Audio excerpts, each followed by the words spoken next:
November 22nd public hearing for the City of Tampa's Barrio Latino Commission. Welcome everyone. I'm Rich Simmons, Chair of the Commission. If you are here to present a project, you will have limited time to make your presentation, so we suggest being thorough but concise. When coming to the microphone, you'll need to identify yourself and your relationship to the project. The commissioners will not ask any questions during your presentation. Your project should be presented in the following order: site plan, elevations, architectural details, wall sections. Staff presents staff report. We'll then ask for public comment. Following your presentation, the commissioners will be asking questions in the same order as your presentation. Please state and spell your name clearly for the record. If you are here to speak for or against the project, because your time will be limited to 3 minutes. 3 minutes goes by pretty quickly, so take some time to summarize your comments now. Following public comment, the applicant will have 5 minutes for rebuttal. The public hearing will then be closed.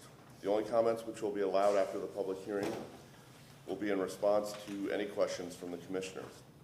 The commissioners will then discuss the case and make their decision based on the city ordinance, chapter 27 of the city zoning code, the design guidelines, the Secretary of Interior standards, design review comments, and the testimony given today at this hearing. The BLC can only act on items that are within our specific jurisdictional responsibility. Owner agents are independently responsible to obtain any appropriate permits and or approvals.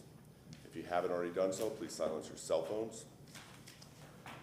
We're going to start with the introduction of the commissioner, starting on my left, please. Liz Welch. Jose Jalotz. John Thompson. And from city staff, we have Dennis Fernandez, Ron Vila, Susan Johnson Velez from legal, and Alexis Guzman.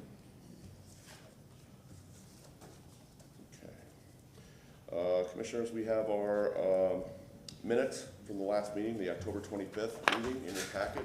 Have you had a chance to review? We can entertain a motion.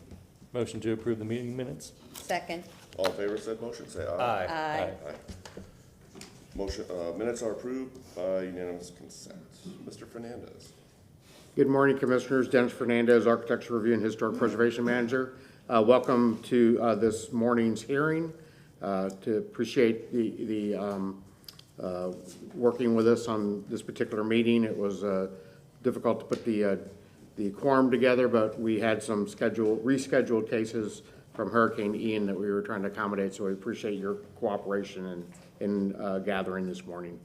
A couple points of business. I do have the BLC administrative approvals that are in your packets and should be entered into the record. We can do maybe a motion to receive and file at the end of the meeting for all the documents. Okay. And then I do want to make one announcement, a change to the agenda, and that is going to be a continuation request that we received yesterday towards the end of the day. So it's not reflected as such on the agenda, but it is BLC 22-185 for the property at 1715 East 4th Avenue, adjacent to 1411 North 17th Street and 1707 East 4th Avenue. We did receive a request from the agent to continue until the December 20th, 2022 public hearing at 9 a.m. And with that, we would need a motion to accept that request. So moved. Second. All in favor of said motion to continue? Aye. Aye. Motion carries. And with that, we'll move on to conflicts of interest and ex parte communication disclosure. And Susan Johnson Velez with our legal department will facilitate that. Thank you, Dennis. At this time, I would ask any board members if you have any conflicts of interest with respect to any items on the agenda this morning, if you'd please state them. And thank you, seeing none. If any members of the commission have had any ex parte communications with anyone with respect to any items on the agenda. Okay, none indicated. Thank you. Okay, thank you. Having taken care of the continuations already, we're ready to administer the swearing.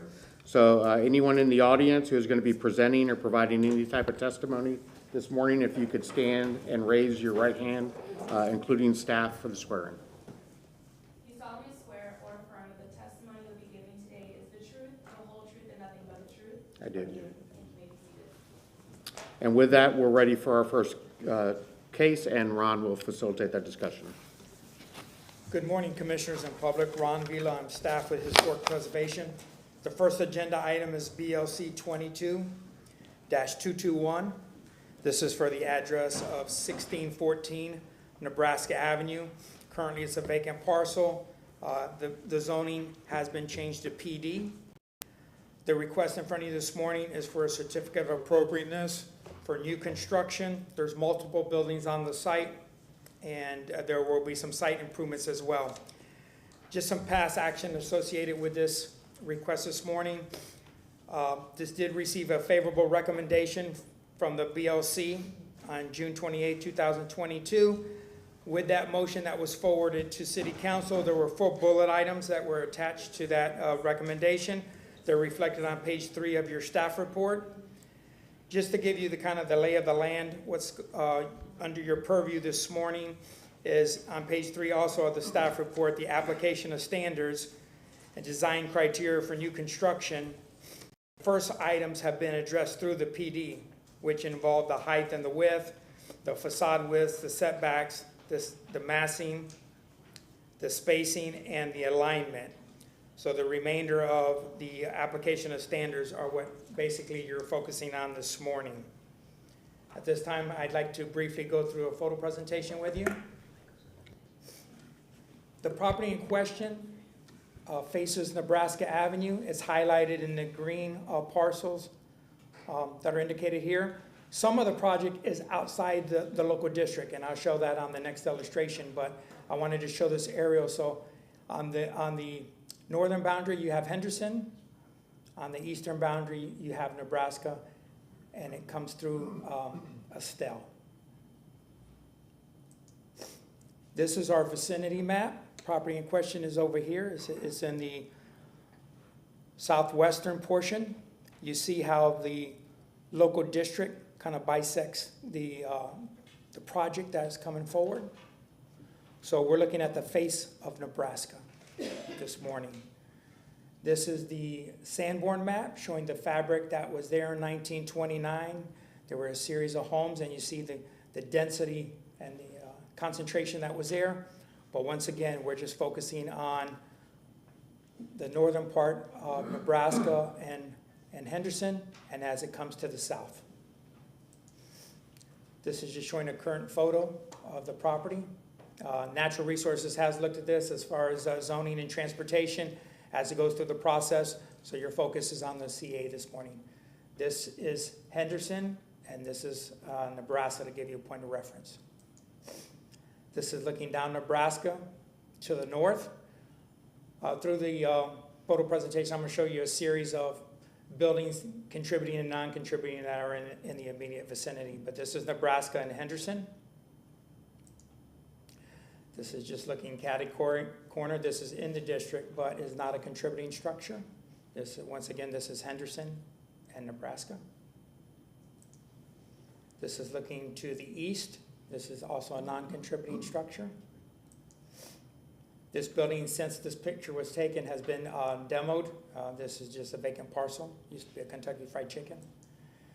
And the Saunders Library that was reviewed and approved by this board is a non-contributing building, but contributes tremendously to the environment of the district. That concludes the photo presentation. This time I'll have the agent address the board.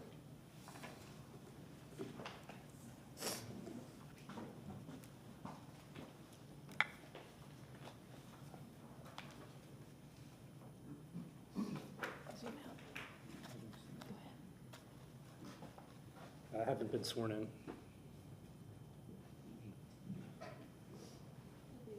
Yep. Do you solemnly swear or affirm that the testimony you'll be giving today is the whole truth, and nothing but the truth? Yes, I do. Good morning.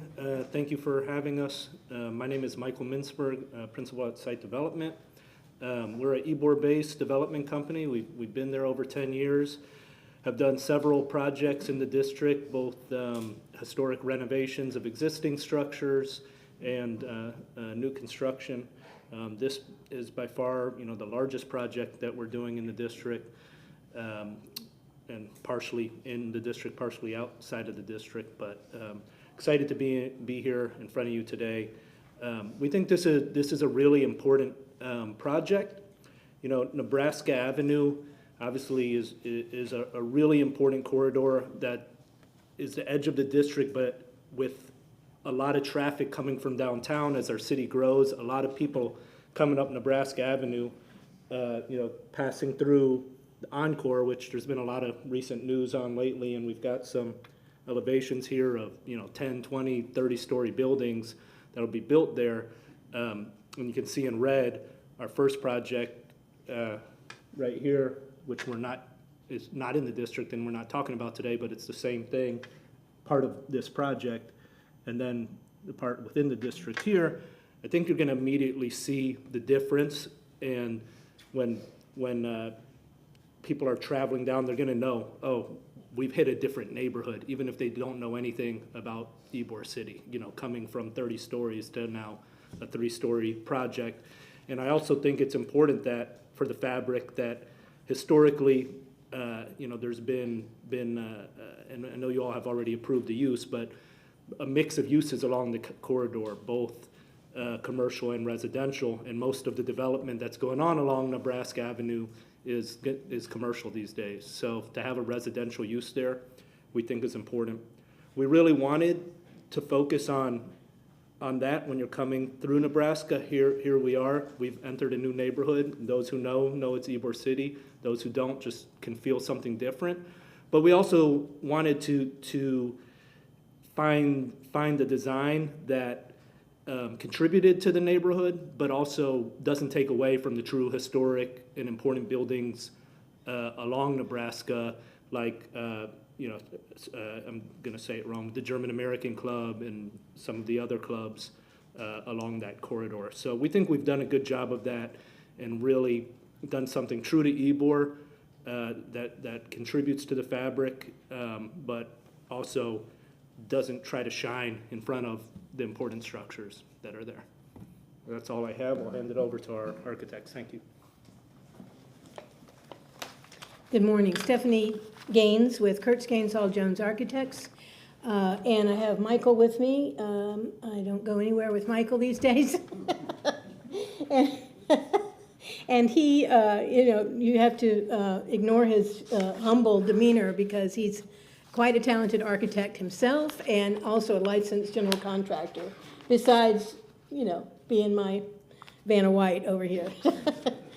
Lately, I wrecked my car, so lately he's been my chauffeur as well. I'm kind of getting used to that. Okay, Michael, we're going to start with just reminding you of the PD that was approved. And this drawing, the civil drawing is, I'm going to turn it around. All the other drawings we're going to see will show the site oriented with north up. And so this is the project that was approved.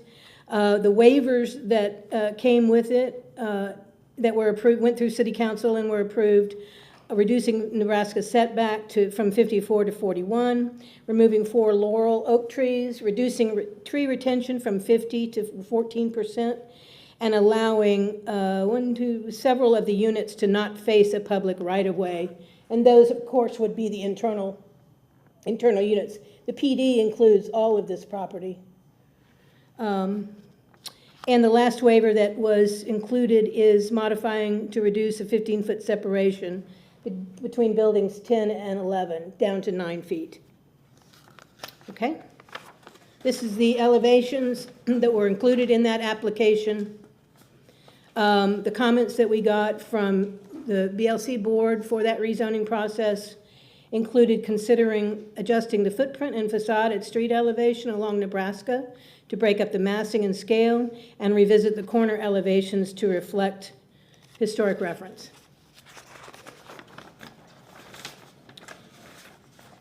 This is, again, just locating the map and bringing more to the point what Michael mentioned, and also Ron, about the location of this project. So you see only the right half of this. There's 39 units in this project. 26 of them are outside of the district, and this is Phase 1, which was referenced by Michael. We are using a very similar cohesive architecture between the two phases. But this is on the edge of the district, so hopefully acts as a buffer to, the other really open-ended developments that can happen on the outside of the district. I mentioned, yep, okay. A quick, Ron had the Sanborn map. Here's another view of it, and we just did some research and collected as many photos as we could of the area, historic photos. And the use of this road evolved over time. It had mostly single-family residences for some time, and then commercial buildings were brought in, and a couple of the special use buildings that Michael mentioned, the Centro Asturiano and the German American Club. This road ended up being just like Florida Avenue, a main thoroughfare that connected the port and the train station to the resort area of Sulphur Springs and everything north. So you even see the gas stations, that were on the route. These photos are all taken within 3 blocks or these images are all from 3 blocks within the property line. Okay? Now, I know that our zoning process, we dealt with massing, orientation, and all that, but we just want to show you some further research that we did for building types, just to confirm that what we were doing, we felt good about, the direction we were going, we felt good about. And of course, the structures that we felt most applied to what we were proposing were cigar factories. Those are normally simple rectangular buildings, one long side and one narrow side, 3 to 4 levels, typically over a partially or fully exposed basement. They mostly had brick facades and simple detailing, strong patterns of fenestration, and simple ornamentation, and painted signage was a thing that you would see commonly on these. This is Ybor Square. I still call it Ybor Square. And it is one of the few that is located right on the edge of a street. Many, as you know, cigar factories are kind of placed in the center of a block. This project is an apartment building of the same era, but it's in Hyde Park Village. And this is a recently approved building right near the property, which is the Tico Streetcar Maintenance Building. So in studying these, we really felt reinforced that our direction of designing a simple building and form, focusing on the window patterns and minimal, carefully placed details were the right direction. This is the site plan as it stands now. And again, the strong red line is the district edge.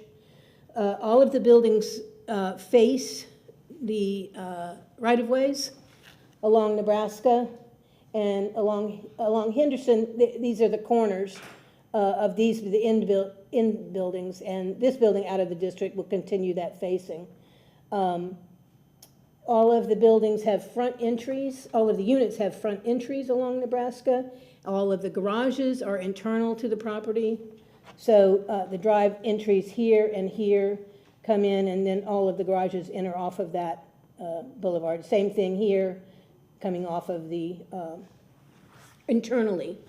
I'm sorry, on this one, yeah, the garages are internal.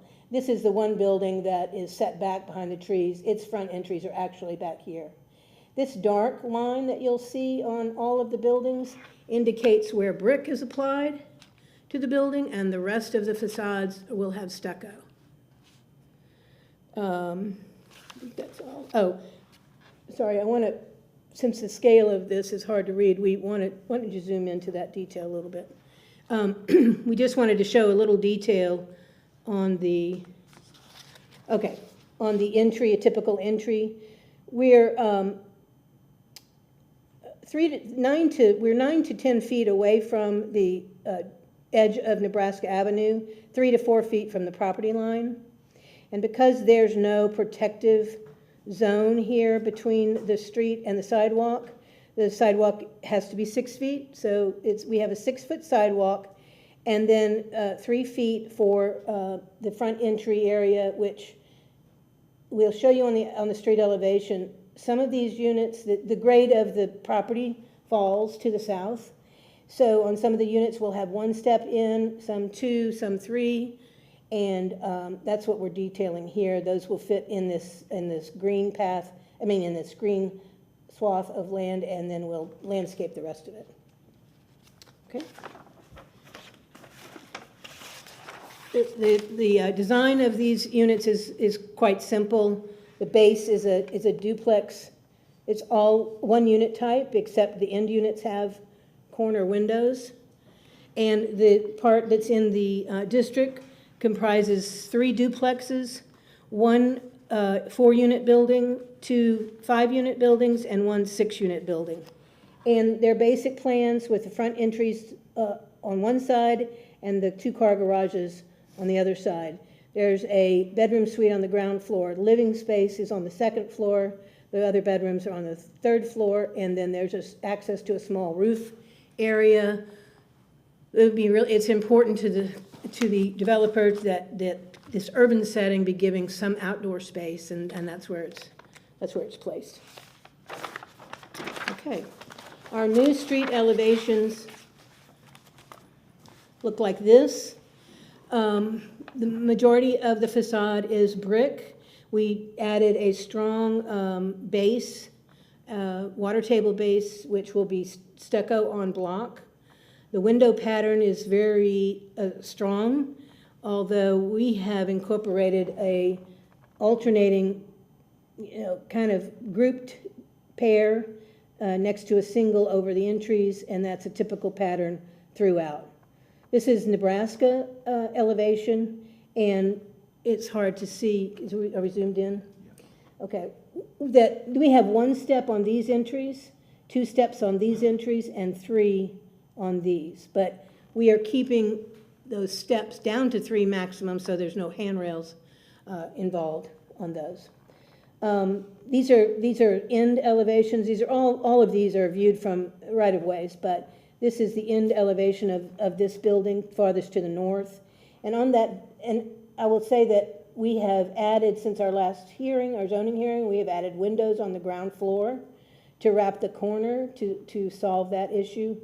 There will be painted signage on this portion of the building with the project logo. And we've greatly reduced the stair elements, taken about 2 feet out of those, so that only 6 feet of stucco appears above the simple brick facades.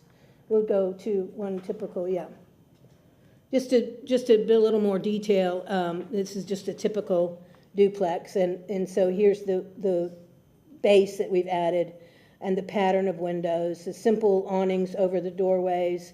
We've added detail, simple, but some detail here to the cornice. We are also using decorative grills here that they kind of mimic. Oh, there we go. There you go. There we go. Okay. Thank you. We're using this detail, which is a metal, a black metal.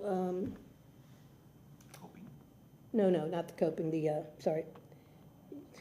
He hasn't quite learned how to read my mind yet. It's a trim piece. It's a metal trim piece for these, and those are not scuppers. All of the water will run toward the center of the site. So on the back side, these are scuppers. And so you can see this is a typical building where the front and the 2 sides have brick. The windows turn the corners, and on the rear is stucco, and we have wrapped 8 inches more of brick around that corner just to make a nice, complete detail. Okay? These, we'll just go through those quickly. This is they're all detailed in the same way. This is a 4-plex building, the 5-unit building, and the 6-unit building. Yeah, you can start. Yeah. Okay. We'll come back to those if you need any questions answered. It's our typical section with the entry on the right, and in this case, it's Nebraska Avenue, and the garage on the left side. So from the street, we have a concrete curb, which is what's existing now, and new concrete sidewalks with the scoring, which is typical, in a typical pattern, where this is showing a 3-step condition. So the steps go off to the side of a landing outside the door. And that wall, however, whether it's 3 steps tall or 2 steps, will be covered in stucco. Our stucco base here, and then the brick runs up to this point, which leaves only about 6 feet exposed of the stair tower, and that's really at the parapet height, which runs around the building. We have an aluminum prefab awning, which we'll show you details of, and then our window sills, we have single hung windows. Very small curb. We've reduced the height of this, squeezed it down as much as possible, and reduced that step up there to very small, to minimize the height of those. Off to the back, we have asphalt driveways. Oh, and I'll just mention on this one, this is a longitudinal section going the other way through the building, really nothing new to show here. Again, that brick, stucco to brick detail will show you. But the building height is 35 feet, which is measured to the top of the roof. And then our projections go up as much as 10 feet to 45 feet. I believe our zoning allowed for 46 feet to the maximum at the top of those stairs. Okay, our details. Well, you need to zoom out. Okay, so this is a partial building section showing the ending of, or the top of the brick and the parapet that goes above that. At the top of the brick, which is 6 feet down from the top of the stair, we'll have a concrete sill and covered with flashing, and then the stucco will rise above that. We have this is our indented, we'll use 3-inch brick here where we're using 4-inch here, which will have our applied ornamental screen. This detail is showing the prefab aluminum canopies with rods and turnbuckles. This is the corner, a plan detail showing the brick wrapping around the corner with another 8-inch brick and then ending cleanly on that stucco. The transition between the lower stucco base will have 12-inch block, and that will support a ledge for the brick continuing up above that. Typically on the window head in the brick walls, which I did not point out on the elevations, it's kind of subtle, but it's a flush soldier course detail above the windows. At the window sill, we have a typical concrete and or foam up above on the stucco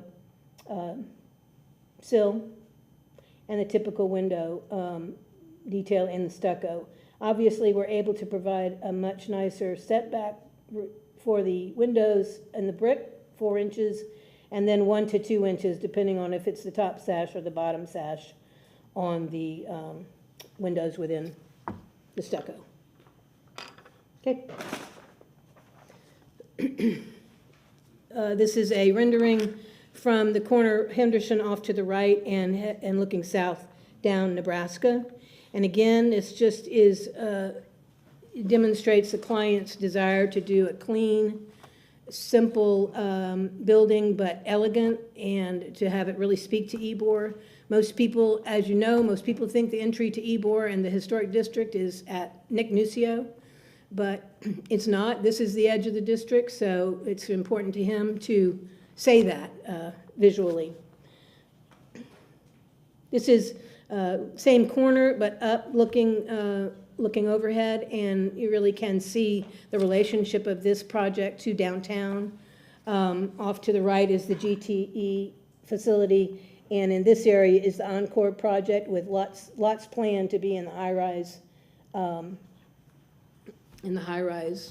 look there south of us. So we feel this project is perfect to transition between those things. We have some materials. I guess I'm zoomed out all the way, yeah. A materials sheet, we have aluminum single-hung windows, concrete window sills, the brick soldier course above the windows, a fiberglass entry door. It's hard to see, but this is a single panel solid. It's not a flush door, it's a paneled door, but it does not have glass in it along Nebraska.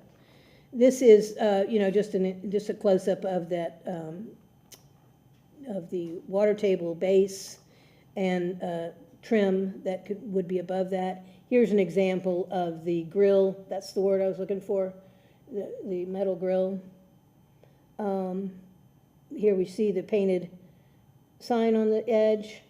Here is a typical painted sign, although there's lots of those examples in Ybor. We're not showing any of these exhaust fresh air intakes, but those will all be located on the internal sides of the property so that we don't penetrate the brick. A prefab aluminum awning. This is our brick, and we have a sample of it. Our typical entry light. It's very simple. This kind of building doesn't usually have a lot of signage, so this is actually more than it really has. And in fact, BLC staff, I have to give them credit, suggested this, and the location of that is at the prominent corner of Henderson and in Nebraska. The other end, coming from the south, we wanted to do the similar signage, but there's two giant oak trees that block the view of that, so it doesn't seem that will work. We have fiberglass garage doors, and that's just a close-up of the logo, which, we'll bring the artwork to staff when it comes to that time. I'm not even going to go through these, but we'll have them, we'll hand them out. These are just literature on the products that I don't think we need to go through them. Unless you'd like us to. I think we'll do it with questions. That concludes the presentation. Good morning, Ron Vila, staff with Historic Preservation. Through this complete presentation, the items on the staff report were addressed. Staff finds this application is consistent with the Ybor City Design Guidelines. We looked at the plans on November 2nd, 2022, and on page 3, our conditions are indicated on your staff report. Through the presentation today, some of those items have been addressed. So just to keep you focused on your mission this morning is the height and the width, the facade widths, the setbacks, the spacing, and the alignment have been addressed through the PD. So we're looking at the articulation on the building.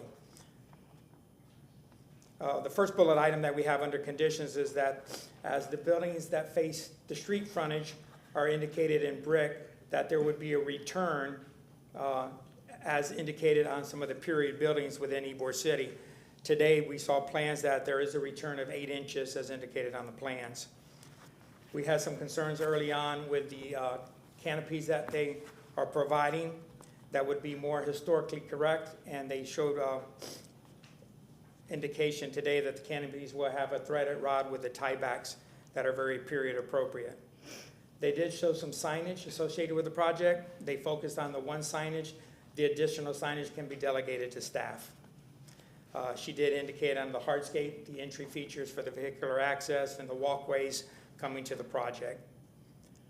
They did not talk about any fencing. I don't know if fencing is part of the request, but if it is, it needs to be addressed this morning. The stucco pattern is usually something that we do on site. We usually have 3 or 4 different samples, and then through the review process with the owners and the decision makers, we come up with the pattern that is most consistent. And then lastly is that we had some concerns on the Nebraska elevation. As the stair tower comes up, it's in the same plane as the front facade. So we wanted that to be either pushed back or reduced. And through the discussion this morning, they reduced it by 2 feet. So that concludes staff's portion of this presentation. I'm here to answer any questions.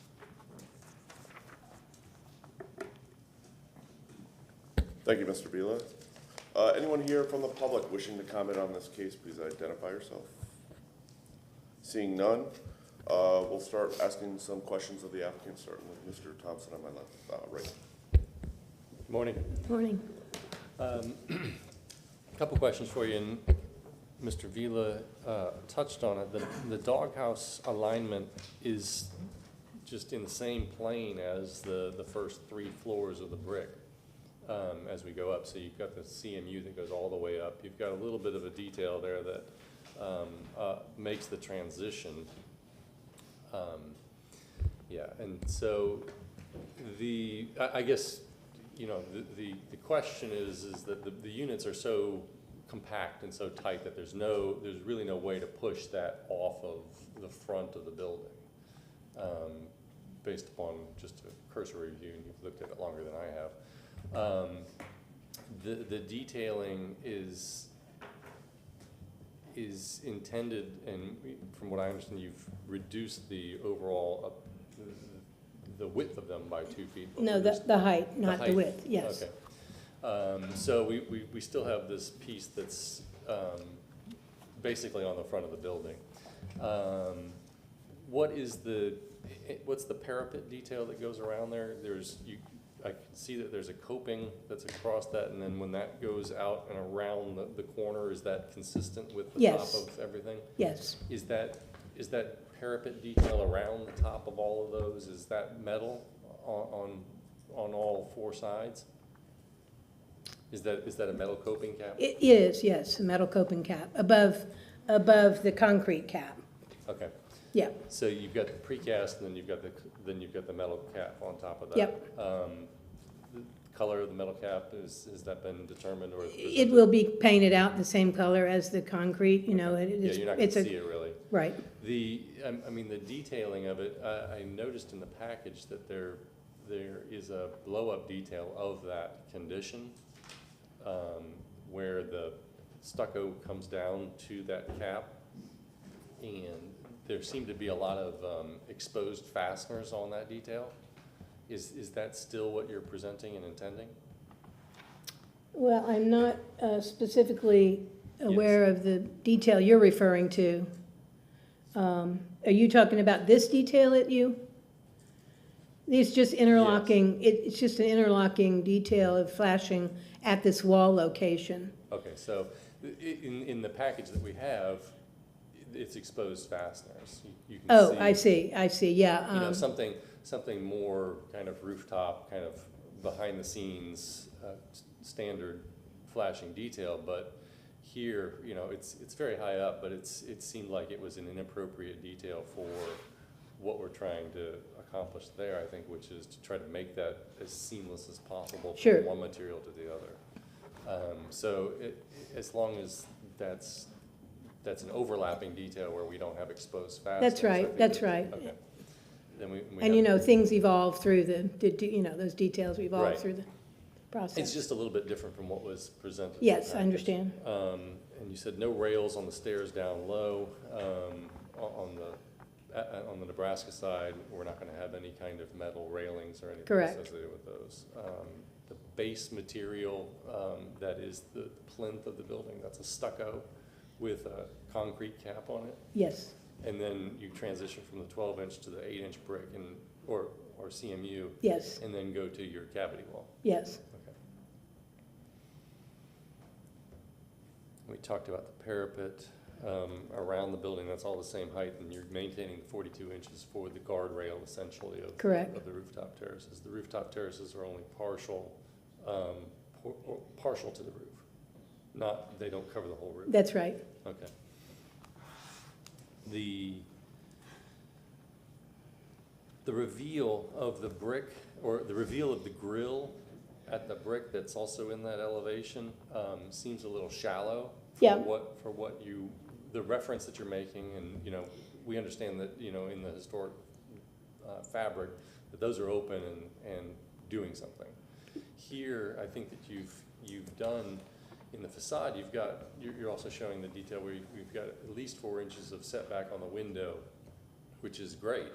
And I think that it's gonna be it's gonna contrast with the grill that you have. So I would request that you look for a detail to remove the brick behind the grill. Gotcha.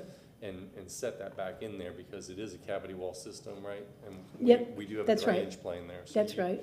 You would be able to, you know, pull that back and have More depth on close that. to the same amount Sure. of depth there, which I think would be more appropriate. And then we talked about the stucco detail at the cap, which does not have an exposed fashion, it has lap flashing. And then Mr. Vila made note of any fencing. Is there any fencing that you? There is no No fencing. fencing is proposed in this application. Yep, Okay, those are my questions. thank you. Thank you for a very thorough presentation. I just have a couple questions. The first is regarding the plinth that he just referred to. Is that going to be a smooth stucco, or are you proposing some kind of rustication to it? Or Our intent is for it to be smooth. okay. Yeah, Okay, and then the final scoring will be approved on site then? Exactly. As Ron mentioned. And then I'm going to go back to, what did you call the pop-up for the stair, a dog? Doghouse. Doghouse. I too can see from reviewing the plans that you're in a really tight situation there. It is really unfortunate that they are on basically the same plane as the main facade. Appreciate your willingness to bring it down. I'm just wondering if you thought about maybe, in historic situations, sometimes those were actually covered in like a metal system. There were more industrial appendages to the more fireproof brick and stuff. I'm just wondering if you explored that idea. Not sure if it would call more attention to it or not, but I think it might be interesting to make them appear not so much, because my concern is they're going to appear very similar to the plinth, in which case it's going to register as all like one thing. Metal would be great, maybe even like a vertical siding of metal, something to really give a distinction. Again, it may call more attention than you want, but I would just ask you to think about treating it differently, even if it stays stucco. Maybe it gets a different scoring pattern that makes it look more industrial, it's different. Because I do think it's going to look particularly odd, especially obviously on the Nebraska side. yeah, I'm sure that would be something we would consider. Different material, yeah. Yeah. Yep, Can I piggyback on your Sure, comment? absolutely. Back to the stucco and the plinth. So the plinth wraps around the backside, right? And then we have the whole interior facades, which are stucco as well. So you're proposing that that's all the same stucco finish yes, texture. Okay, then I would second that comment about the dog houses are typically utilitarian access to the roof. They typically are a metal type panel that helps differentiate them. And I think it would be appropriate to have a plinth that is one texture, a secondary stucco that's, kind of the behind the scenes facade that's differentiated, and then, a different type of material up there to break it up more. But, sorry. No, I would agree. I mean, something could be done to sort of mitigate the fact that it's right against the street level. And it may not even need to be the entire, 4 sides of it. turn to a certain point where it's visible, or, I don't know, just ideas. And those are the only questions I had. Right now, I'm good. They answered a couple questions that I had. One thing I do ask is the hardware. I don't remember if you showed that, I missed it. Sorry. We can get that. That was part of the stuff we didn't show you. But yeah, we have a. I remember image. seeing the light, because I checked off the light and Yeah. made a note there. Got it. So that's what your doors are gonna look like, the handles for your doors? In black. In black. All the metal, the windows also in black. Okay. And I think that was my main thing. That's all I've got. One more. I'm gonna go back to the dog houses real quick. So, in the other section that you showed, you know, I also share the concern that that's flush with the front elevation there. Is that block for the doghouse, or is that a stick frame type of condition on the other frame walls, the other 3 walls of the doghouse? How are they? Is it stick, or is it? They are CMU? frame. They are frame. They are framed, so it could be a pretty easier solution to kind of back that up, maybe 8 inches, just pull that back, so that gives you a little bit more flexibility in your material. Since you are framing those, you don't want Sure. to hang the CMU with no, foundation under it, so. Yeah, I think that's my biggest concern too, is just that change of materials up front in that same plane, on that front facade. All the AC units are on the roof, correct? You don't have They them on the are ground. behind the, I don't want to call it a doghouse, but I will. Yeah, Seems like that's what all the kids are calling it. that's right, exactly. I didn't just make that up. I mean, that's what they call them. I see TPO roof on the lower section there. Your upper roof is gonna be a TPO as well? Yes. Okay, and you didn't really talk about the paver or deck system up there. Is that gonna be a deck pedestal system on top of a TPO? Yes. On adjustable supports. Pavers on the pedestals? Right. Okay. Okay, I think your move on the, you return the brick on 3 sides of the elevations, so that's good. Windows insets. So I think on the front, on the brick facade, it looks like you're mounted to the outside face of CMU. So, but you have the brick there, so you have a nice reveal. On the back side where it's stucco, it's still mounted to the flush face, the outside face of the CMU, which is typically a standard detail of how you mount these windows, but that's not gonna get you very much depth. Can we move that back?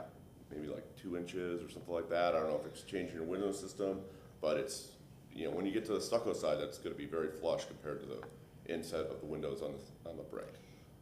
So It is quite a, dilemma on all of these projects that have stucco, as you know. We can look into that, although we've looked into it on other projects, and I can't get it added to the, right, it added to the dollars. So we felt like this project at least, internalized all of that, and had very little sight of it from the streets. I think the majority of your moves in the brick are gonna be well received, and it's gonna add that depth. It's just the stucco side. And you're not, just to confirm, you're not doing any stucco heads or jam or any special sill details. It's pretty No much just gonna be banding, flush on the nothing, stucco. yeah. Any lights in the awnings up front, or is everything gonna be building mounted? We're not foreseeing any lights, just the one light over the address. Okay. And could you clarify, you had mentioned the sills being precast and foam. Is that like first level is gonna be precast and then you're gonna go foam 2 and 3? That's correct. Where we can touch and feel I'm pointing over here. Yeah, where we can touch and feel the sill, we'll put concrete, but then up above, we will put foam in. Okay. That's all I have for now. Mr. Thompson? Couple other ones. On the 2 bands of foam that are on the top, that wrap around the building, do they wrap around the backside as well? They wrap around all sides, So yes. that goes around? Yes. So you've got that three reveal or three-part cornice. Show rear essentially. elevation. And close that though. That's good. On the rear elevation, you can Okay. see that banding continuing. And then And this elevation itself has a mistake. I don't know, it's showing a brick header, but that won't happen on the stucco areas. Right. That's the only elevation that has a mistake on it like that. Okay, so, and then the brick comes in and wraps around the corner, and then those tuck back in and then continue. And then the parapet is also kind of works around the corner like that? We've got It a- will probably just be thickened, Okay. the inside flush, and it built out, yeah, at the corner. Okay, and are there any other, in the 3 stories of brick that you have, is it all one single plane of brick? Any places where you're holding the brick back per story, or? No, just- it's just a- all, it's all just all one flush, plane? and, yeah. Okay, thank you. Oh, one more question, it was really more a design comment, but so you can respond, I'll pose it as a question. On the side elevations, if you could put them up, really glad that I think you've added some side windows since we last saw it. Yeah. Which is really No, not helps, that one, the especially where big you one. have the tree. But my one question is. That's fine. Yeah, the side elevators, the brick ones. What's the distance from the edge of the corner? The brick for the to the window? From the window to the corner, yeah, because it, Well, it's Yeah. aligning with the windows above, and I'm guessing it's about 16, 18 inches. okay, because on the elevation, you've done such a great job of making this project appear to be a traditional brick loading, structure. And I think you kind of give it away a little bit when you turn the corner and have the window so close to the edge. So I don't know if there's something, internally you can do. Maybe it's one window. I mean, I like the 2 windows, but it does look a little close to the edge, given the massing you're trying to accomplish. Yeah, I understand what you're saying. We can check it.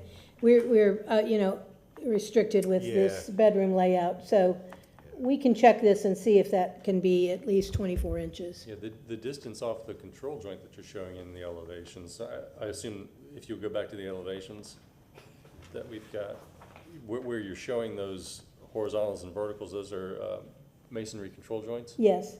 Okay. Yeah, the distance that you have off the masonry control joint there for those windows is more appropriate than what you're showing at the corner, I think. Which one are you talking? On this side Oh, yeah, yeah. versus this. Yes. We'll check that and see if we can increase that. Thank you. Any other questions for the applicant? Ms. Gaines, you have a few minutes if you'd like to summarize any comments about our questions. Summarize or I'm sorry. Oh. We're gonna- No, we're I gonna close apologize. We're going to close the public hearing, so you have a few minutes to summarize your, I apologize, I wasn't sure you were talking to me. No, I think that you've done a great detailed review of it, and hopefully we've answered all your questions and, can move forward. Thank you. okay, thank you. We're going to go ahead and close the public hearing at this time, and we can begin with some discussion on the case. Mr. Thompson, you look ready. Appreciate the presentation very much, and thank you for the discussion. I think that, what we've talked about is a lot of little details here and there, but I think that the top piece, the doghouse access, and it's kind of the way it's right on Nebraska in both the same plane as well as the materiality of it is something that I think that if it gets, and I'm not sure if it can get pulled back, but if you change from block to stick and figure out a way to at least get a little bit of relief off of that, it'll be a much more successful project. we didn't talk about it, but when you look at what they're proposing, they have like the same scale scuppers and the same scale detail for those as you have on the main roof. And all of that could become much lighter and, you know, Sure.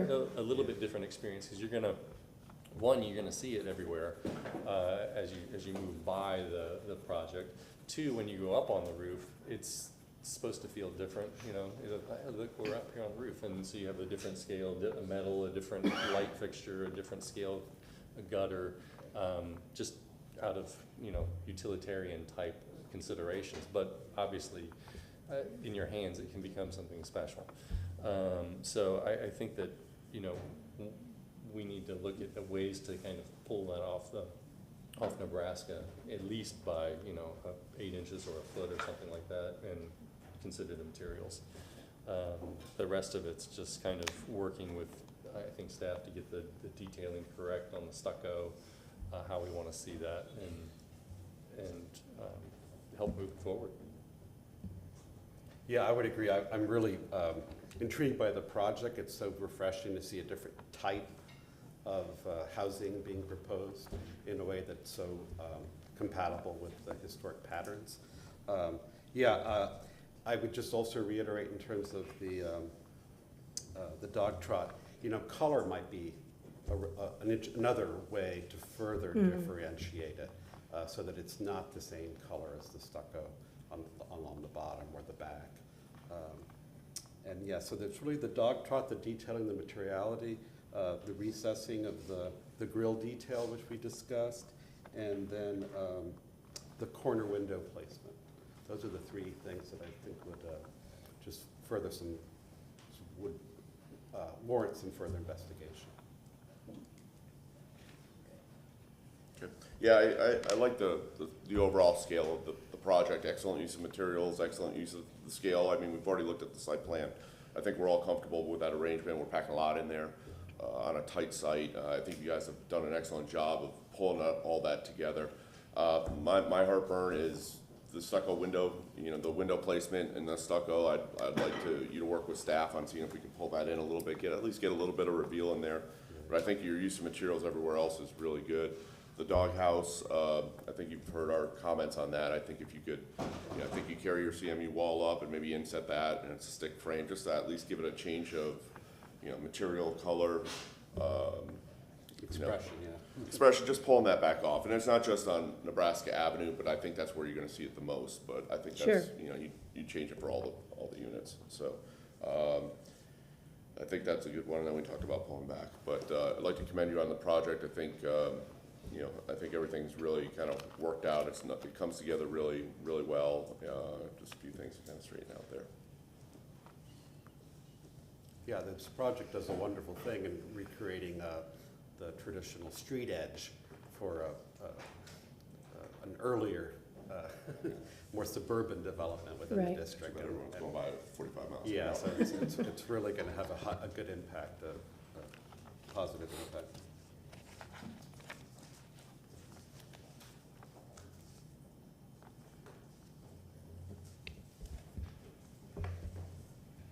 Motion time? I'm ready. Okay, I'd like to propose a motion, final approval with conditions, move to grant a certificate of appropriateness for the drawings and documents presented at this public hearing in BLC 22-22-1 for the property located at 1614 North Nebraska Avenue, with the following conditions. 1, applicant will work with staff on the plane, the materiality and color of, for lack of a better term, the doghouse on the roof access. Applicant will revise or reconsider detailing of the grill on Nebraska to increase the depth of the grill to match somewhat the window depth that you have. Applicant will revisit the corner window placement along the project to ensure that you've got an appropriate kind of depth and offset from the corner. And applicant will work with staff to revise the detailing for the windows in the stucco plane to provide additional depth as much as can be provided, so that we get something that's comparable to the front windows. Because, based upon the finding of fact, the proposed project is consistent with the Ybor City design guidelines of the City of Tampa for the following reasons. Well, because this responds very well to the design guidelines and the Secretary of Interior standards. Second. All in favor of said motion, say aye. Aye. Opposed? Aye. Yeah, I was gonna ask you if you wanted to give her the chance to give the thumbs up. Okay. Yeah, there's been a number of conditions placed on this application. I just want to have the applicant verify that they're okay with the conditions. We accept the conditions, yes. Thank you. Aye. Aye. All in favor of said motion, say aye. Aye. Aye. Opposed? None. Motion carries. Thank you very much. Thank you. Congratulations. Good morning, Commissioners. Ron Vila, staff with Historic Preservation. Moving to the next agenda item, which is BLC 22-130. This is for the address of 1913 East Fifth Avenue. Currently, it's a vacant parcel under the YC7 zoning classification. The request is for a certificate of appropriateness for new construction for a multifamily building with site improvements. There's about 10,000 square foot of square footage being addressed this morning. And moving to the photo presentation. Starting out with a Sanborn map. This is from 1929. Area in question is highlighted in the green. This is Fifth Avenue. This does have a very strong alley behind the property. You have 4th Avenue to the south, and it's in between 19th Street and 20th Street. This is our vicinity map, showing you in context. You have 7th Avenue with the heavy fabric of the commercial core, and this is just to the south of 7th Avenue. This is looking at an aerial, looking at some of the vacant parcel that's to the east, and I'm going to continue my photo presentation to show you what has been approved so you get a larger context. So I'm going to walk you through from 19th to 20th Street, both sides, the south side and the north side of 5th Avenue in just 1 minute. This is showing the property. It's vacant, and this is the vacant to the east. This is just showing the curb cuts that are currently there. They are flanked with granite curbing. If the curb cuts are to be moved, the granite needs to be replaced to continue the continuity of the historic fabric. This is new construction, non-contributing to the west. This is just showing the vacant parcel to the east of the subject site, which is over here. That also shows a void. We try to retain and put in the historic fabric when we can. So as part of this project, the reimplementation of the granite. This is looking down 5th Avenue. This is to the east. You see some parallel parking spots. And this is looking to the west, and once again, some of the parallel parking spots. Jumping across the street, this is directly across the street, it's vacant parcel. And the condition of the alley behind the subject site. This is looking to the west and turning around to the east. I'm going to continue my photo presentation from the podium.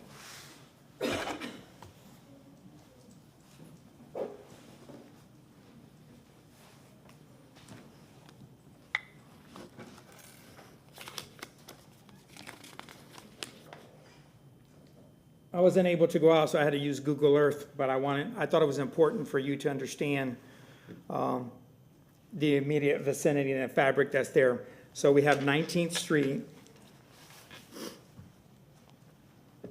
which is here, and this is 5th Avenue. So this is the south side of 5th Avenue, as we're going to go from the west to the east. This is a contributing structure. This is the setback, the elevation from grade that you see. You see the parkway, the granite curbing, and the street. This is staying on the 5th Avenue. The south side again, just inching our way down. You see the empty land that's there, and I wanted to provide you with projects that have been approved. So there's 3 projects that are in that empty parcel. I'm just showing the front facade so you get kind of an understanding. This is one of them. You see the elevation from grade and the porch and how it relates to the pedestrian. This is another one that was reviewed and approved by this board. And this is the third one. So in that gap of empty land, this will be there or can be there because it's been reviewed and approved. Continuing down the block, you have a contributing structure. You see, once again, you see, you know, the approach, the pedestrian experience here as it goes from the street, the granite curbing, the walkway, the parkway, the sidewalk, and the porch. And this is non-contributing, but was reviewed and approved by the board. And this is the termination. We're staying on the south side of Fifth Avenue across 20th.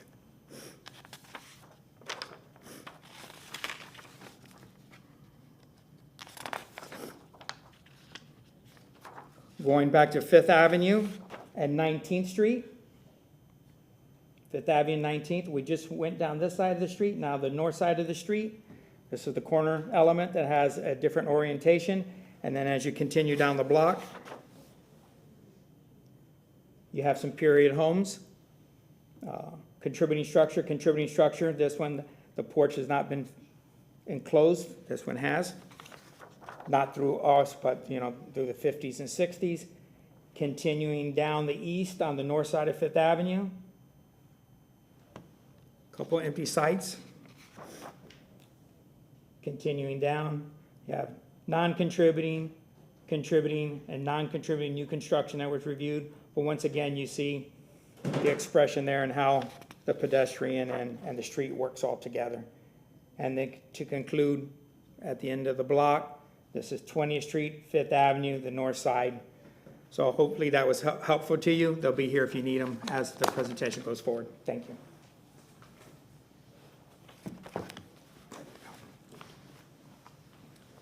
Good morning, ladies and gents. Simon Amesbury with Allaire Homes. I have been sworn in. It's obviously a very hard act to follow, especially when one's architect has chosen to be away on vacation. So you're stuck with me. I apologize if I can't answer all your detailed questions, but I will try my best. This is a presentation to hopefully get your approval to move forward with the design of 1913 East Fifth Avenue, Tampa, Florida 33602. Case number BLC 22-130. And I do have a presentation. I'll just.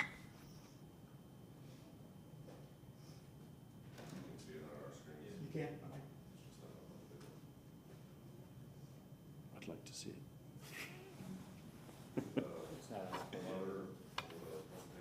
I got nothing on here.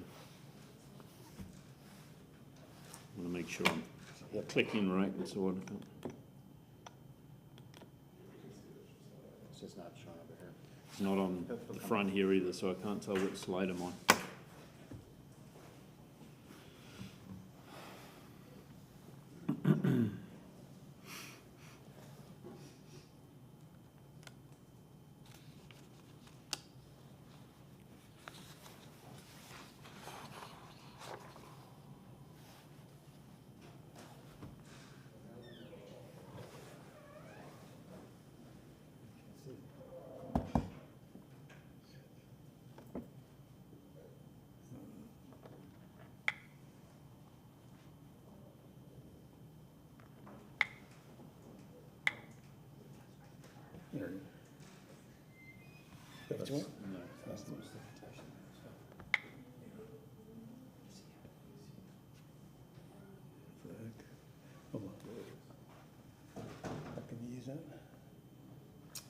Yeah, I can use that now. It's up there. That's great.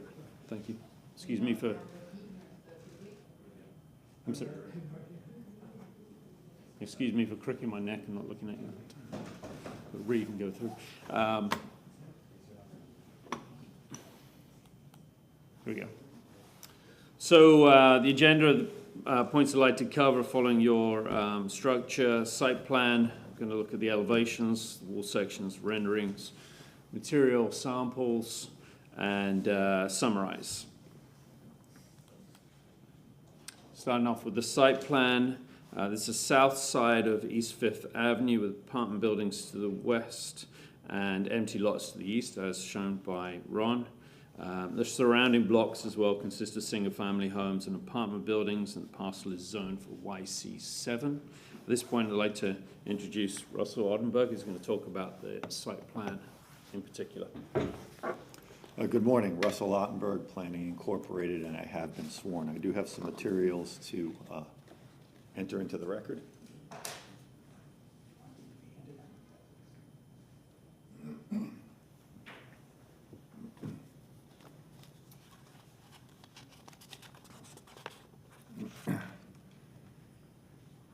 Very briefly, of course, this property is in the YC7 zoning district, and the YC7 district allows the development of land uses. This is not the full verbatim, but it allows the development of land uses that encourage maximum land development opportunities that are well-designed, including residential uses, which contribute to the approximate mix of land uses needed to ensure a viable economic base to the historic district.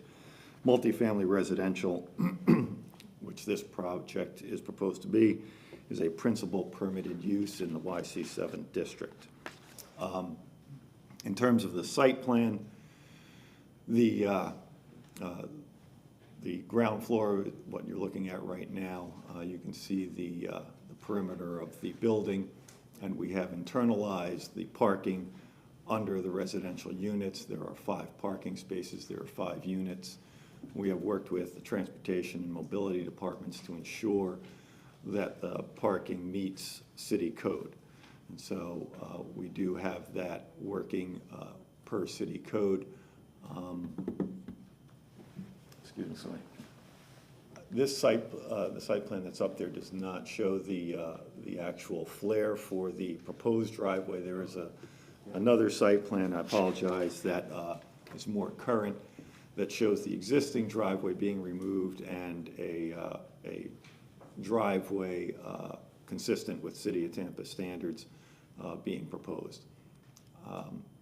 We do have an ADA accessible route from the sidewalk to the past the handicap parking space and to the elevator and stair tower within the structure. One of the items that was also discussed previously with staff is stormwater for this particular project. And in the packet that I submitted, you'll see that staff has opined that while this particular property is in the CRA2 district, stormwater section has determined, at least on a previous project, we would expect to be similarly treated, that the CRA2 district is handled the same as the CRA district, and that this is an exempt area from stormwater treatment and attenuation. So we haven't proposed any stormwater treatment or attenuation.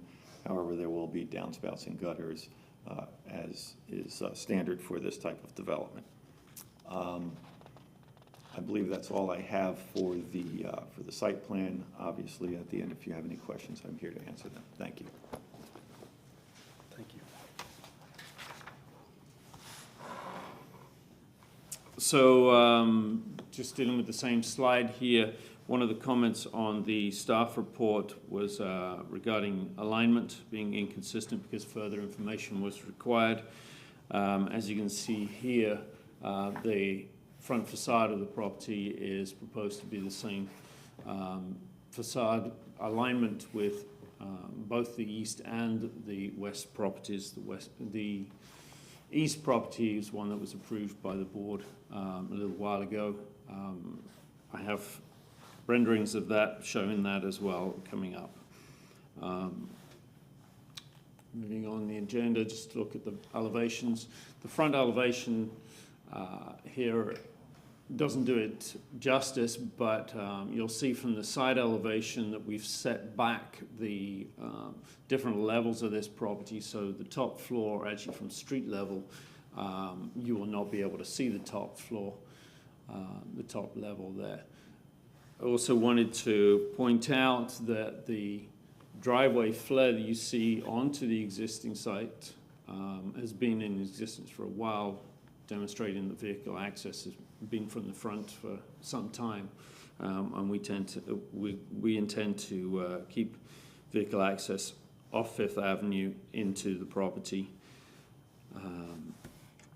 And then out through the alleyway, which is, as Ron demonstrated, is is well used and wide serviced alleyway.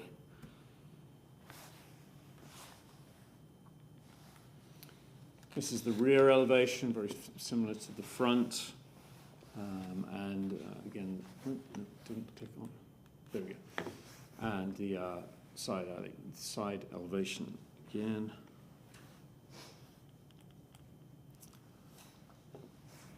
The staff report stated the setback and elevation from grade was inconsistent. I want to show this overview here. Unfortunately, the text on my side is over the top of it, but you can see the consistent front elevation. There's zero setback on that sidewalk, and we intend to keep that. You can see from the rendering, it's all flush and maintaining consistent setback.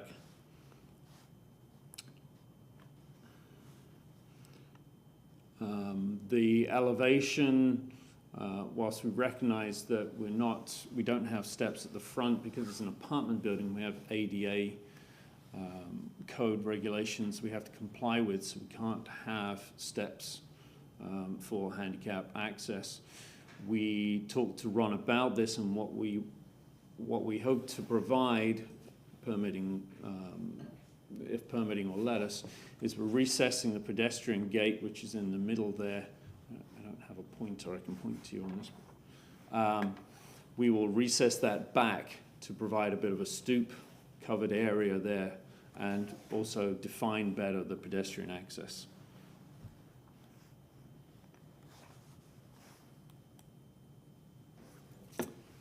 Oh, as is shown here, I've got an example of what we hope to achieve with that. Looking around the immediate vicinity, there's plenty of precedent for zero elevation, obviously set back. The top right-hand corner is a property just at the end of our block that is obviously vehicular access at ground level. There are other parking structures, as you can see there, just in our immediate vicinity. They've got zero elevation, and other buildings where the doors, the entranceway is at zero elevation too.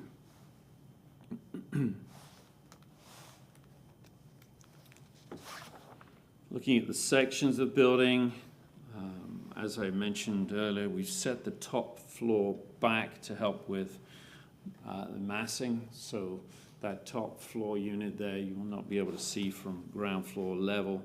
It helps to give some, we've helped to give it some dimension and depth as well by setting back each of the floors. And you'll see those in the wall sections I've got here as well. We're able to provide depth and help with the massing of the property because it is an apartment building. Keeping it consistent with the next door properties you'll see from this.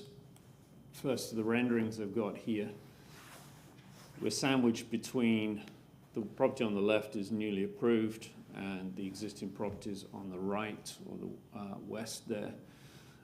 Very different styles on both sides of the property, so we're trying to blend the two, which is one of the requirements of the guidelines. We've maintained the height consistency, again setting them back at the top there so you can't see them from street level. This is from Fifth Avenue on the opposite side of the street looking west. The staff report recognized that the height and width as well as the spacing are consistent, which is obviously great.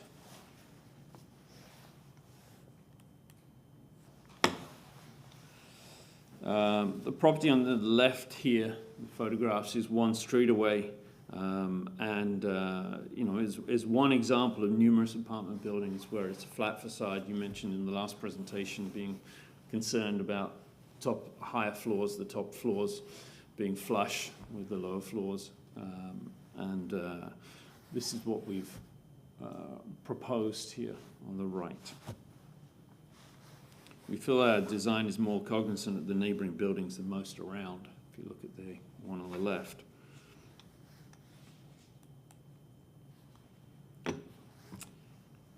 Staff report stated the similarity of details and form is inconsistent because it does not provide a visual link between the old and the new. That's what we've tried to do here, and we hope that you agree that, you know, we've got to the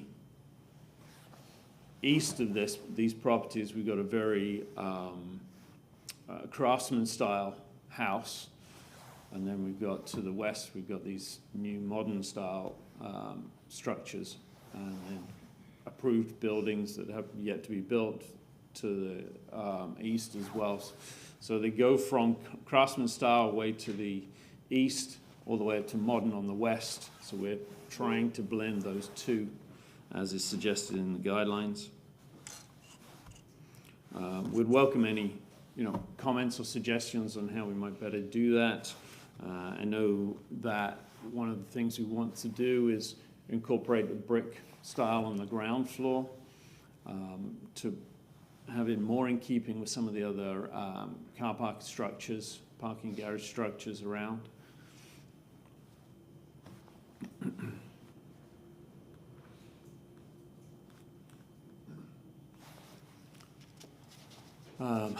Much like the property that we've used as a bit of a focus, this one that's on the corner, very historic. It's on the bottom of your slide there with the brick facade. That is something we would like to mirror as much as we can in our project. The grills that we use for the garage door on the rendering there, the style has not been determined, so we're open to suggestions about what style to have there. What we want to try and ensure is, for safety's sake, visual lines. Obviously, we've got vehicles coming in, pedestrians coming out. We just want to make sure that, you know, you understand you can see both in and out for safety's sake. But the style could be, you know, there are numerous examples around Ybor City of metal fabricated grates, grills, balustrade, balcony railings, etc. So we're open to suggestions of different styles that would help.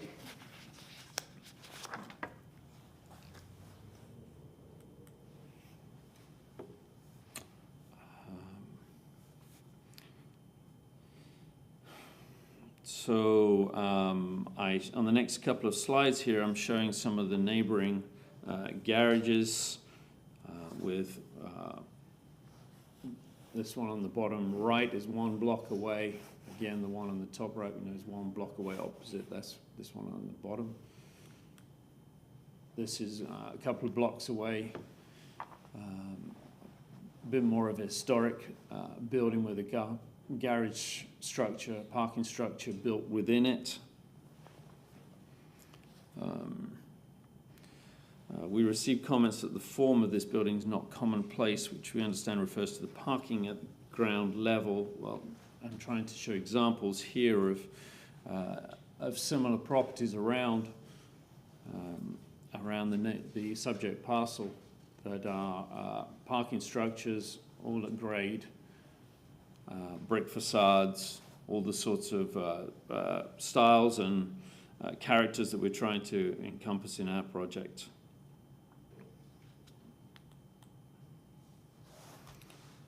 Looking at material palette, here's some examples of what we'd like to do. So metal, black or dark bronze framed windows.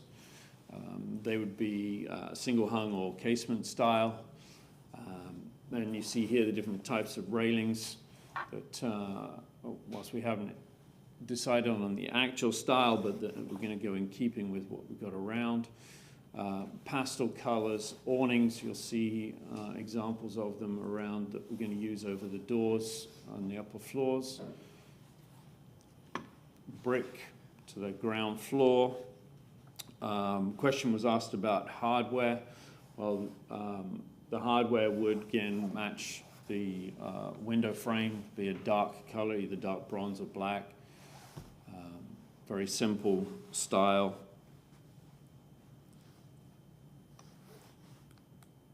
So in summary, running through some of those points that are raised, the construction guidelines, new construction guidelines talk about designed to complement the new and old. That's what we are, I hopefully have shown that on those renderings, the projects to the east and to the west and in the vicinity as well. The guidelines, also the design guidelines talk about a multi-family apartment complex as being 5+ units. We've got 5. So we're a small apartment building, and we're trying to, obviously we're keeping small to blend in with the residences either side.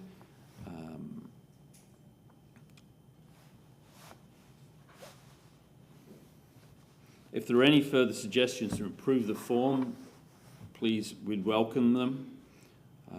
Hopefully we can incorporate those as conditions.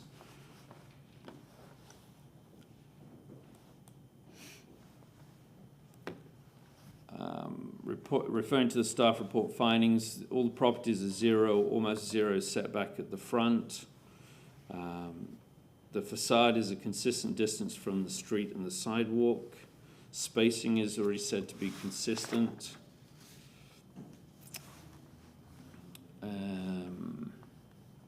showed a satellite view of the parcel showing that vehicle access has already been in place in the past for the subject property. We've got ADA guidelines that we have to comply with, or codes that we have to comply with.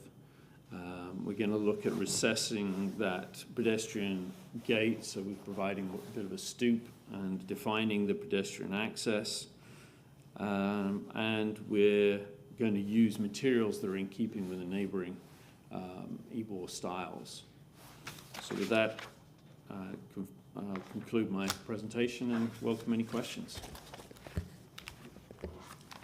Good morning, Commissioners. Ron Vila, I'm staff with Historic Preservation. Moving to the staff report, the design criteria for new construction and the Ybor City Design Guidelines are on pages 51 through 54.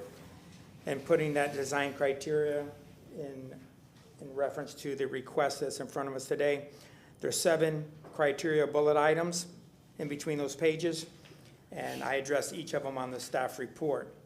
Staff's finding that this application is inconsistent with the design guidelines were the plans that we reviewed on September 7th. If you go to page 52 of the Ybor City Design Guidelines that we use, it first talks about pattern, and pattern is defined as arrangement of form and the disposition of parts or elements, and it is the arrangement and the disposition of those elements that will be set in the standards for new construction. So moving to height and width. The height and width is consistent. The height and width are determined by zoning. In YC7, the setbacks are 0, and the height is 45, which is met through this application. The setbacks and elevation from grade are inconsistent. Additional information is required showing the block averaging setbacks, which are consistent along Fifth Avenue. That's why I went through that extensive photo presentation showing both sides of Fifth Avenue, the south side and the north side of Fifth Avenue. And the request in front of you is not consistent. Pedestrian access from Fifth Avenue, which is the primary facade, does not comply with the historic fabric, either from elevation from grade or the pedestrian experience in this urban environment. Moving to the next bullet item is spacing. Spacing is consistent. As I indicated, that is dictated by zoning. Then moving to alignment, which is inconsistent. Additional information is required showing the south side of Fifth Avenue and the dimensions from the front property line to the building that is in question. Once again, I'm gonna go back to Ybor City is that urban feeling, that urban experience. You have the transition through my photo presentation. I tried to show the street, the curbing, the parkway. You have the sidewalk, and then from the sidewalk, there's some relief to the front facade of the period buildings that should be referenced in the presentation. You have a transition for a porch or a stoop or some kind of element that engages and welcomes the pedestrian in. Similarity in details and forms is the next bullet item. Architectural details and forms and new construction should echo those in the neighboring historic structures to provide that visual link between the old and the new. I think that that's lacking, as well as the engagement of the vehicular access off of Fifth Avenue is foreign to the district. The building on grade in this intermediate lot, it's not a corner lot, and there's no pedestrian access either with a porch or a stoop as that transition comes from the public space to the private space. He did show additional materials that were not reviewed at the staff level, but it seems to be adequate as presented today. Just in summary, Ybor City has a feel. You know, you could design a building, but one needs to walk down there and get the experience of the sidewalk and how the buildings are brought more forward, but still has that transition and has that urban environment feeling. That concludes the staff report, and I'll be here to answer any questions. Thank you, Mr. Vila. Anyone here from the public wishing to comment on this case, please step forward. Seeing none, we'll ask some questions of the applicant, starting with Mr. Thompson.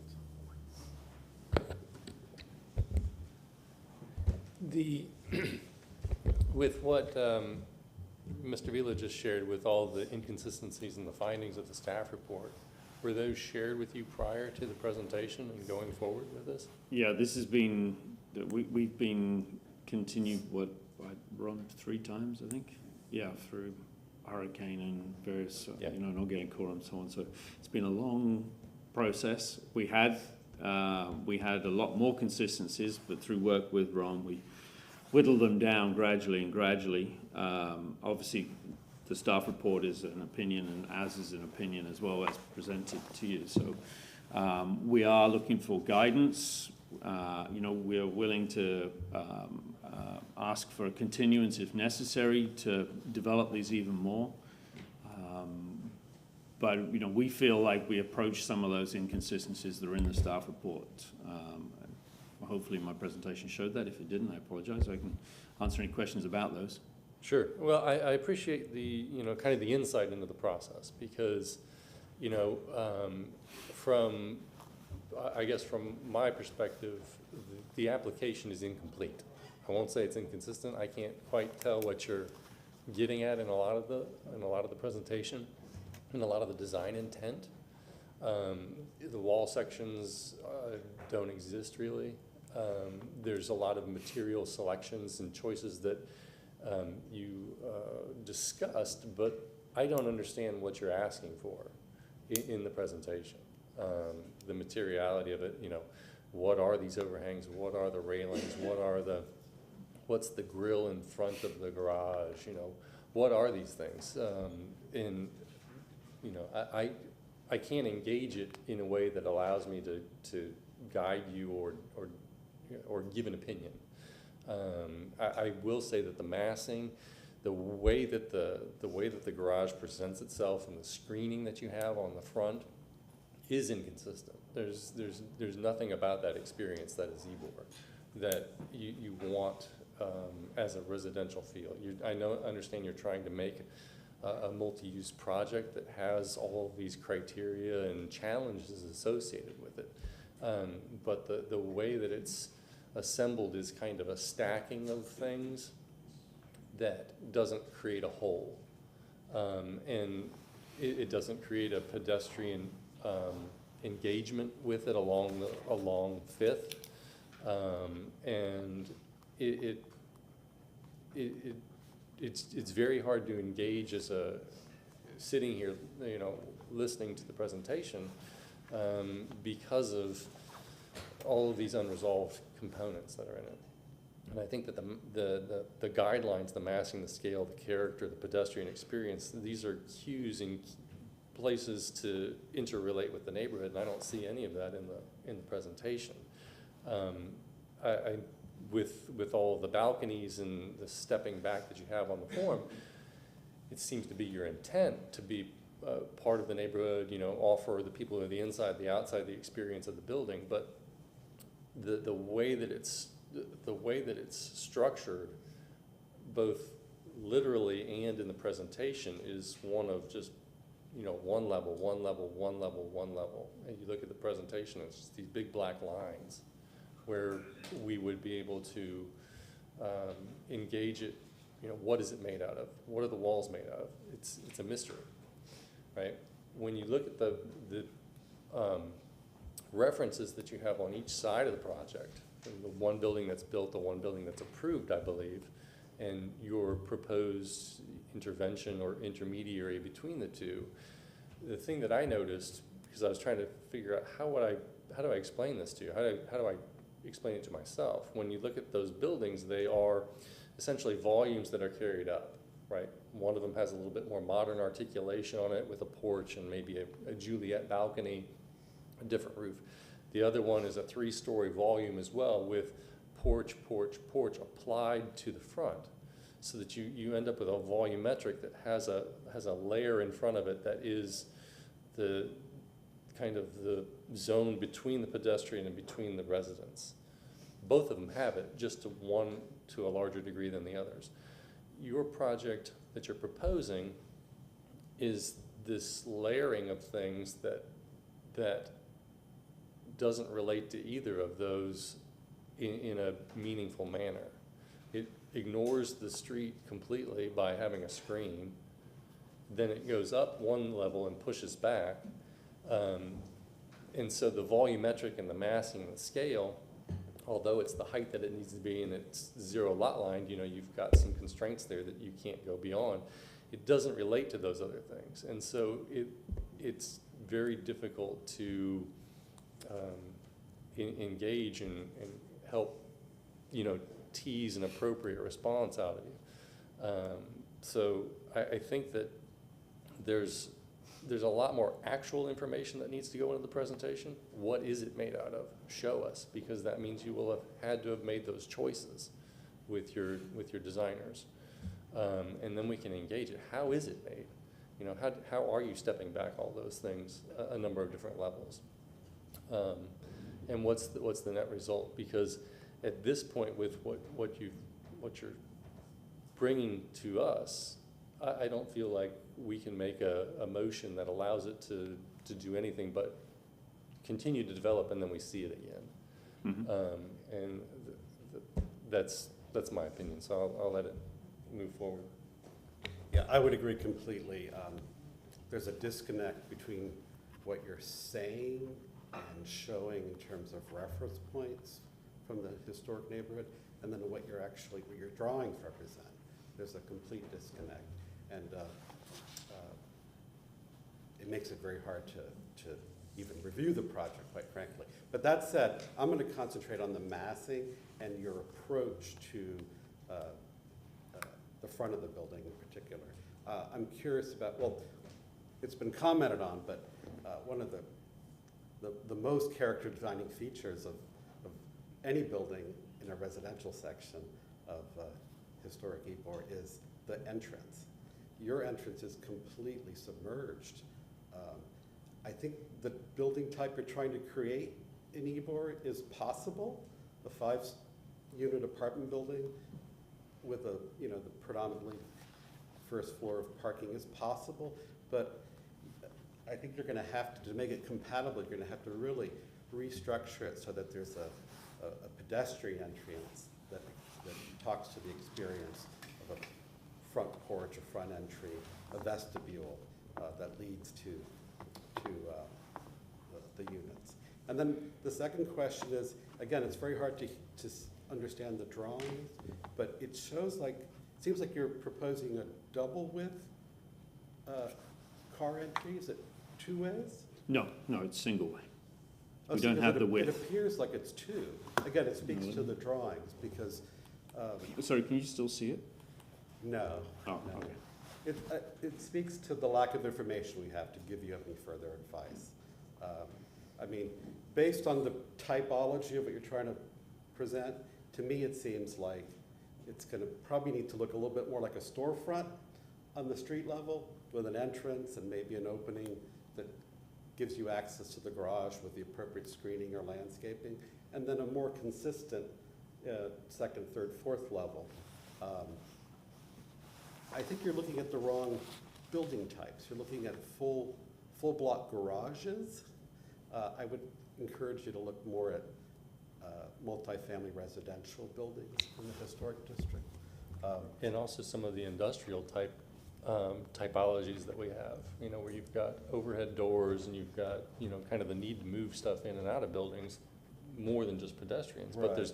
there's plenty of different building types Yeah, it could be more in the industrial. district that you can, you know, kind of refer to. But to Commissioner Gilat's point, you're showing the wrong typology, you know, with, you know, picking a parking garage for a 5-unit residential isn't, you know, you're sending mixed messages, and we're getting the mixed message in the presentation and in the design development thus far. Yeah. And then the last thing I want to say is, and I hope I'm allowed to say this, but I know you're involved with the project next door, which is still not fully approved, is my understanding. But because you have this unique opportunity where clearly you're the agent for both properties, what you're proposing today, I feel, completely ignores how it abuts the adjacent property which you're involved with. And so I would really encourage you to really think about how these properties interact, or what condition you're creating on this one and how it relates to the one that's being proposed for right next door. Because the drawings as presented showed some very, very odd conditions. I think you two gentlemen identified several things, but one question I have is, we have an email in our packet where the property address is identical to the property right next door. And I don't know how that's been addressed, or no one ever spoke to it, but there's an email in here from, looks like the gentleman at 1913 East Fifth Avenue. Ron Vila, staff with Historic Preservation, and going through the process for all of those empty parcels that I showed and that were approved, there was some challenges with the addressing of that property. We have engaged the proper city departments to look into that and find a solution for that. Can I answer that one for you? This one is 1913. Next door is 1915. The empty parcel next door is 1915. Currently, you know, that's what's registered, so. Yeah, I'd interpret this email as being the existing building that you see on the west side, that their address is 1913. And the post office may have run out of addresses, so that's gonna, you know, I mean, just technically, legally, there's gonna be an issue there. Yeah, our survey says the survey says that it's 1913, and the one to the east is 1915, so that's. Well, yeah, I think I share Mr. Thompson and Mr. Gilat's opinion here. You know, there's so many inconsistencies here that we're looking at here, but I also think it's very incomplete. You know, you guys don't have a vision for this parcel, and it's a great parcel. It has a lot of opportunity. You know, you have queues all up and down that street of what to do, and this looks like it's something that would be like stuck in South Tampa, or maybe a little Miami vibe with the curved balconies which overhangs. I don't understand that at all. But you know, the slide that we see on here, and you specifically stated this, the design guidelines specifically say that these standards are for a large multifamily apartment complex. Multifamily home is defined as a residential property that has 5 or more housing units. Why go 5? I know economics would say, but FAR. bring this down to 4, and it solves a lot of your problems. It really does. You're trying to pack too much stuff into a smaller site than normal that you would get 5 units. I think this, going forward might alleviate some of your parking issues, might alleviate that whole drive aisle going through the building. You're trying to do too much with that site, and that site's not allowing you. And that's exactly what we're seeing in your presentation here. So, I don't even have any questions for you, just because we can't, you continually say we're thinking about doing this, or we're open for suggestions. Well, that's not our role. That's your role. You need to propose what you want to put on that site, and then come to us. And, we'll guide you a little bit, but right now there's just so many things that are just not working with a project like this in Ybor City, or for that site, or for that block. It doesn't match any adjacent, the forming, the massing, the setbacks. We didn't even talk about, the setbacks, for block averaging. Finished floor height's not even, consideration at this point in time. I think your attempt to get a storefront or a street edge addressed with a pedestrian access it just fails. So I mean, there's nothing there that says this is how we're interacting this home, somebody's home, with the street edge.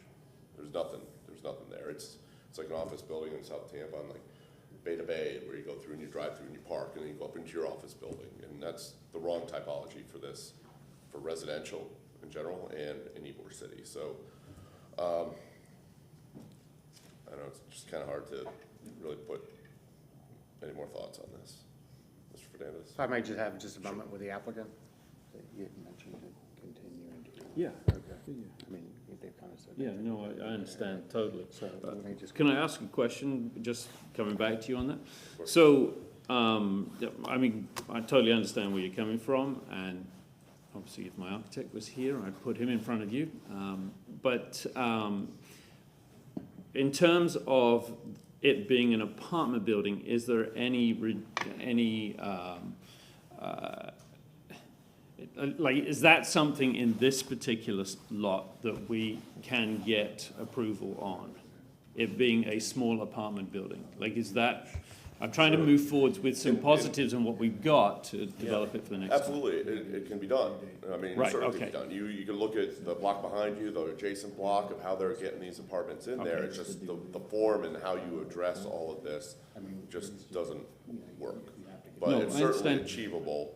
I think there's different things that you can do, just the massing of that, and how it addresses the street. Like Mr. Shalat said, this is your entry into your home, and how do you transition from the street to pedestrian experience, which is critical in Ybor City, back into someone's home. Right. And my suggestion is maybe look at, going down to 4 units instead of 5, and being able to stack them a little bit better, so that, 5's an odd number. I mean, it's an odd number. I mean, how do you make that work on a small site? I think 4 is simpler.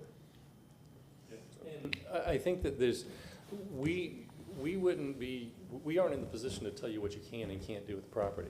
You have all of the legal and property rights associated with that parcel, with that zoning. And it's up to you and your design professionals to figure out, how do you achieve your vision? And, if you control the lot next to it and this one wants to be unique and distinct from it, that's great. It can be a cousin, it can be completely different. But we are, as we've mentioned, we have an incomplete presentation. And it needs a vision, it needs kind of a heart and soul to it, to say, how are we going to do this? It's not just a technical challenge of how do we stack this stuff up here. It's how do we relate to the rest of the neighborhood and the environment. I think that you're, looking for guidance. How do we help you? I would say find a good typology and find the problem you want to solve, and marry the two together. Just to give you some direction, because it looks like we're probably got a continuance, but I'm going to reiterate what I said. Perhaps the best thing to do would be to treat this as a sort of storefront that has access to the units, access to a car park, and then some kind of sensible stacking above it, because there are examples like that within the district that, with the right information and the right treatment, I could understand with fit the fabric of the neighborhood. Thank you. And with the storefront too, then you don't have to worry about the elevation or the stoops and things like that too. And there are storefronts, you know, within the residential quadrants of it's not that unusual. So you know, just to give you some design direction. There's some old fire stations in the district too. Yeah. No, I appreciate that, thank you. You know, it's confined site, so we suffered from a lot of challenges of that. But yeah, we will, I'll get with Ron some more and come back with something, version 2. These are the available dates for continuance. So the next one available is December 20th, but the due date for every revised stuff is in a week, so that's not gonna happen. No. Okay, so, Yeah, and it's to be detailed design. yeah, so, you know, after we go to that, then it's January 24th, well, that only gives us a January 4th, so I don't think that's enough time either with the holidays. I think we gotta go to February 28th, which gives us the February, and that gives us all. Do we have to dictate? If we ask for a continuance, do we have to dictate to which particular date? We can request, yeah, you have to. Or we can request, so In order let's, to not have to notice. let's request that. Let's February, request that, the February one? no, the January one. But the, Yeah, that's okay. okay. So we'd like to request a continuance to January 24th, if that's possible, please.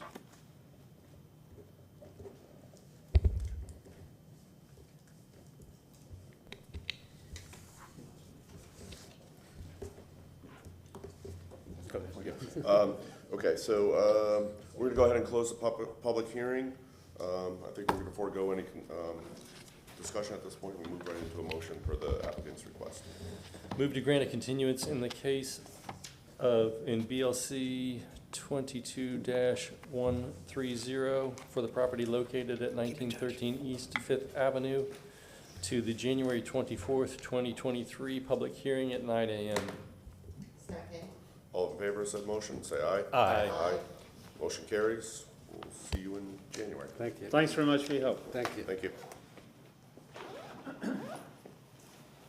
Good morning, Commissioners. Ron Vila, staff with Historic Preservation. Moving to the next agenda item, which is BLC 22-205. This is for a relocation of a contributing structure. The address is 1716 East 4th Avenue. The information attached to the relocation is in your staff report at the end. This is to satisfy Chapter 27.99F 1 through 3.